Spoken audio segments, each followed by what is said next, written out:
Assalamualaikum warahmatullahi wabarakatuh. Alhamdulillah kita dapat berjumpa lagi. Malam ni saya nak bicara mengenai gitaris ekspedisi yang tersohor iaitu Izzo.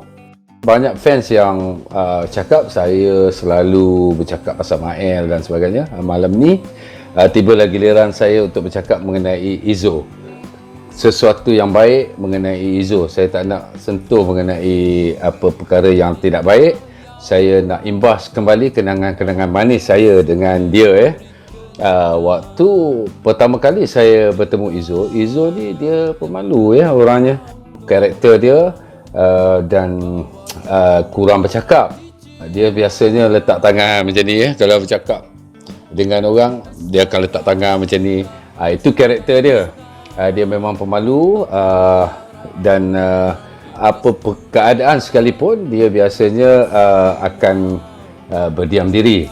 Tapi dia merupakan seorang gitaris yang mempunyai kreativiti yang baik dan kita tahu dia telah membuktikan dalam banyak album ekspedisi idea-idea yang dia tonjolkan. Pada kali pertama kita masuk studio di King Studio, Izzo juga mengalami pengalaman pertama sewaktu di studio itu.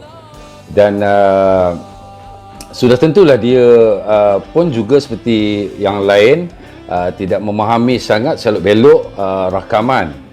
So pada kali pertama itu saya alhamdulillah diberi kelebihan untuk berada di samping dia pada setiap kali rakaman dilakukan oleh Izzo. Saya bercerita mengenai apa yang saya lalui bersamanya dan pada mulanya dia memasukkan guide, gitar strumming dan sebagainya untuk tiap-tiap lagu tu dan sebelum kita masukkan drum. Jadi Izzo akan merupakan orang pertama yang memulakan kerja di dalam studio setiap kali. Setiap guide untuk lagu ataupun dia panggil frame of the song lah. Frame lagu tu dia yang akan rangkakan mengikut apa yang telah mereka berlatih di studio praktis sebelum itu. Jadi Izzo akan masuk strumming dan sebagainya untuk memudahkan drummer mengikut beat lagu berkenaan. Okey. Kemudian apabila tiba masa apabila drum dah siap, bass dah siap dan sebagainya, barulah Izzo akan masukkan strumming, rhythm dia dan sebagainya. Kemudian ada banyak track. Tiap-tiap saluran gitar yang dia masukkan itu, bunyi gitar yang dia masukkan itu mempunyai track-track yang berbeza. Contoh, satu track untuk strumming, satu lagi untuk ad-libs, dia main contoh itu track lain. Kemudian dia solo part, first solo dia akan masuk satu lagi track lain. Kemudian begitu juga dengan first solo, dia akan masukkan dalam track lain. Jadi tiap-tiap bunyi gitar yang kita dengar dalam album itu terhasil daripada track yang berbeza. Maknanya banyak track Izzo akan main banyak track dan daripada track-track itu sound engineer akan mixing benda tu jadi cantik. So itu adalah part sedikit sebahagian daripada part Izzo. Tapi apa yang paling penting sekali pada Izzo ni ialah dia mempunyai kreativiti. Maknanya idea dia bagus. Dia memang mempunyai idea yang bagus. Apabila dia dengar satu lagu tu, dia terus tangkap dan kemudian akan mencipta riff-riff yang menarik, yang gempak untuk dimasukkan dalam album. Kerana kerana dalam setiap album ekspedisi dia main sendiri. Jadi Izzo dia tahu apabila album itu berada di pasaran ataupun keluar kepada pendengar, sudah tentulah pendengar akan menilai riff gitarnya, permainan gitar dia.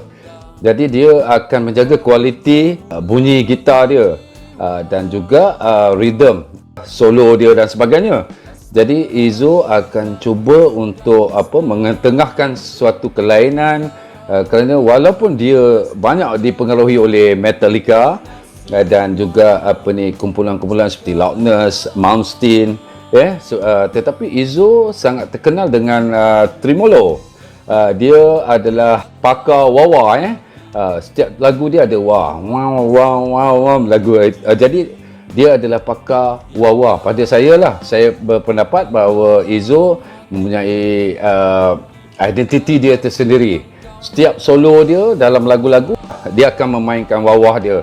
Dan jarang sekali gitaris dapat memainkan wah-wah dengan begitu cantik, begitu comel ya bunyi dia. Tapi Izzo telah berjaya menonjolkan dirinya bahawa dia telah menguasai wah-wah dengan baik sekali. So ini adalah kelainan yang Izzo tonjolkan yang tak ada pada gitaris lain.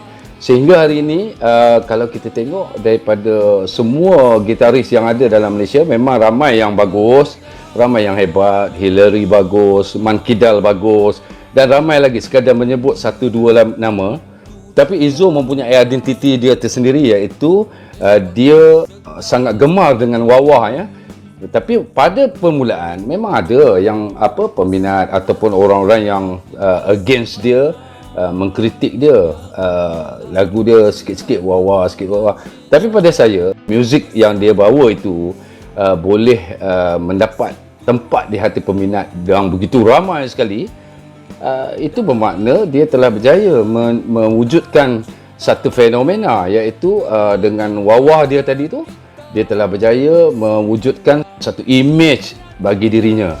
So ini penting bagi seorang gitaris atau musician, mereka perlu ada identiti. So pada saya, Izzo mempunyai identiti dengan wah-wahnya yang begitu hebat ya. Pada saya itu tidak ada pada gitaris lain, walaupun mereka pun juga main wah-wah ya, tapi Izzo menguasai wah-wahnya dengan baik. Itu dari sudut kreativiti di studio dan sebagainya.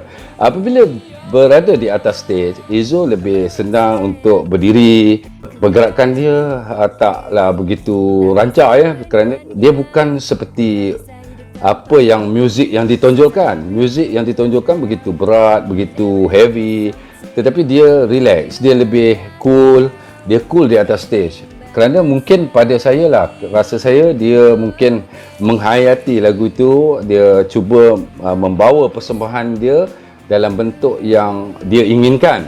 Jadi persembahan biasa kalau kita tengok ada gitaris, contoh kita ambil Faris Undertaker, dia lincah di atas pentas dan sebagainya. Kerana dia memainkan cover lagu Ekspedisi. Maknanya benda dah siap, dia mainkan semula cover. So bagi Izzo, ini lagu dia. Lagu yang dia mainkan, sudah tentulah dia mahu fans di depan sana, di depan stage, dapat mendengar apa yang telah dia lakukan dalam studio. Kalau dalam studio ada 4 atau mungkin 6 track gitar, tetapi di atas stage dia terpaksa mainkan gitar dia satu track saja. Jadi dalam satu track itu dia kena mainkan ke 6 bunyi yang telah dia rakamkan dalam album. Ini adalah satu perkara yang sangat fantastic ya. Sangat it's so amazing. Pada saya, kalau fans di luar sana kata apa saya melebihkan Mael dan sebagainya, itu salah ya. Tak. Sebenarnya dalam Ekspedisi hanya tinggal kami bertiga je masa tu. Apabila drummer dan bassist kita singkirkan, hanya tinggal Mael, Izzo dan saya. So jadi kami bertiga adalah sangat rapat, sehingga kepada satu hari waktu ketika kita mencari drummer untuk cover album, untuk photo session dan sebagainya, kita berjumpa Lee Space pun kita bertiga. Kami bertiga, saya, Izzo dan Mael, kami pergi ke Central Market. Kita tunggu Lee Space tak turun-turun, rupanya dia ada dekat surau kat atas. Jadi kami pergi ke surau di atas dan bertemu dia. Ini seberingkas mengenai Izzo. Banyak lagi cerita mengenai Izzo, yang menarik mengenai Izzo sebenarnya yang ada pada saya, yang pernah saya lalui bersama dia. Dan saya harap dengan video ini mungkin akan mengimbas kembali kenangan-kenangan manis kami, dan kita semua ingin melupakan segala sekita. Kita dah berusia, kita dah otai, so eloklah kita mengimbas kenangan-kenangan manis saja. Kerana tidak eloklah kalau kita dah akhir-akhir senja ni kita membawa satu kenangan pahit. So apa yang saya bangkitkan sebelum ini apa semua adalah rintetan Setiap video saya dia ada cerita dia tersendiri. So pada hari ini saya telah bercerita mengenai Izzo dan bagaimana kehebatan dia di dalam industri. Saya harap even fans Smael pun dia tak payahlah kita nak bantai Izzo ya. Kita tahu Izzo juga antara orang yang bertanggungjawab menyemarakkan ekspedisi di mata fans. Dia sama-sama membangkitkan kemarahan ekspedisi waktu kami bertiga tinggal. Kita bertemu Zua dan juga Lee Space, kemudian kita bina ekspedisi dan kita bergerak segera. So mudah-mudahan semua fans terhibur dengan video kali ini, dan saya berharap seperti biasa kita terus mengesyorkan perdamaian.